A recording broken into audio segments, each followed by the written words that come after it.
what's the reality about the oil potential in Venezuela?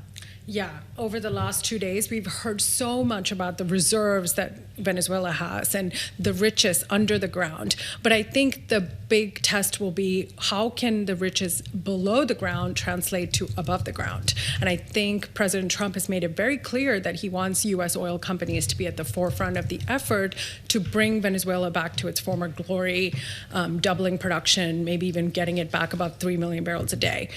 The reality of that is going to be way more complicated than a lot of people realize. The state of infrastructure in particular is a big point of concern because you're going to have to repair and restore a lot of infrastructure that has taken a lot of damage over the years, especially the last couple of decades. So whether it's pipelines, infrastructure, even talent, a lot of workers have fled, especially engineers and people who you really need to extract oil out of the ground. West Texas Intermediate, $58 or so a barrel. Brent crude, $61, $62 a barrel. These aren't exactly high prices that get companies to make big CapEx investments. Yeah. What does that mean? Does that mean that companies are less likely to spend this money? Well, yeah, it also means who's going to buy this oil?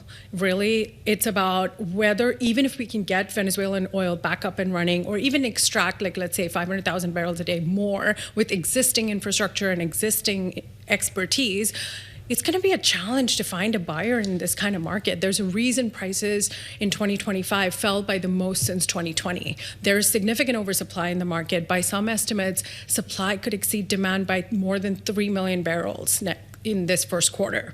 If that's the case, the amount of competition for the barrels that are going to come out of Venezuela is going to be significant.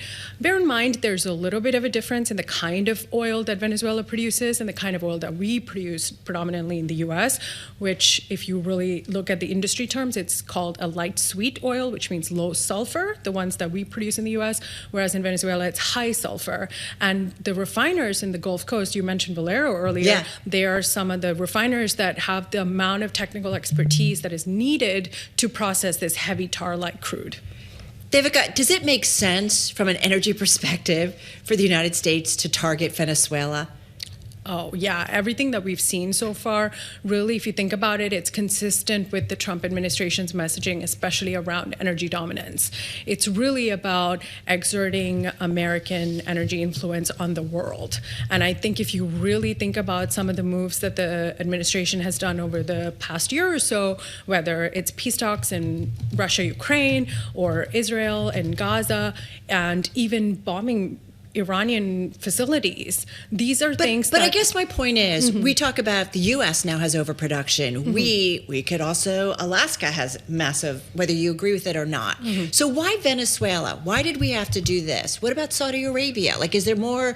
I'm just trying to understand why Venezuela. And I thought it was about drugs and not oil. So was it really oil under the guise of drugs? Because Maduro and his wife are being charged with narco-trafficking. So I'm trying to understand, is this really about business interests in the U.S., or what are you hearing from your contacts in the oil world? Yeah, there's a few moving parts here because, yes, on the surface of it, narco-terrorism is the main charge, and it has been the case since 2020 when Maduro was first indicted here in the U.S., right? And so if you think about it, that's been consistent in terms of messaging about reducing the flow of narcotics into the U.S. Right. However, I don't think it's a coincidence that it has the world's largest oil reserves, and President Trump putting the onus on U.S. oil companies, saying we should be the first and we should be positioned in terms of U.S. companies to unlock that production. And we know he is going to meet with oil executives this week, right? We've already heard that, the messaging coming out. Right, and there's a conference this week in Miami, the Goldman Sachs Energy Conference, where Chris Wright is going to meet with some of these producers.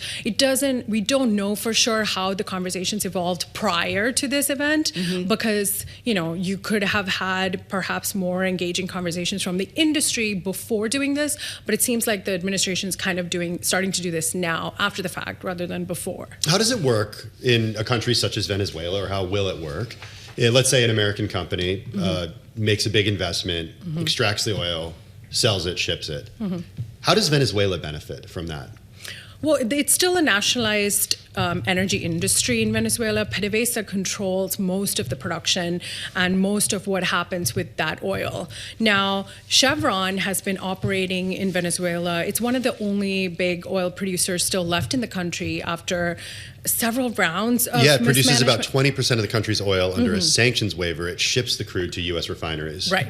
And that OFAC license and the waiver is going to be something key to watch over the coming days. So that will affect whether somebody like an Exxon or ConocoPhillips may want to re-enter Venezuela. But bear in mind, these guys also have some baggage when it comes to Venezuela, because if your assets have been appropriated and they're owned billions of dollars from when they used to operate in the country before, you can understand why there's a little bit of skepticism, and they are really seeking assurances and clarity on how their operations will really work on the ground. Because like you said, it's one thing to extract the oil from the ground, it's completely another to transport it safely, load it safely, put it onto ships that can actually leave the waters. So all of these pieces are still moving targets. And having the guarantees of a favorable U.S. government or U.S. business interest government going forward.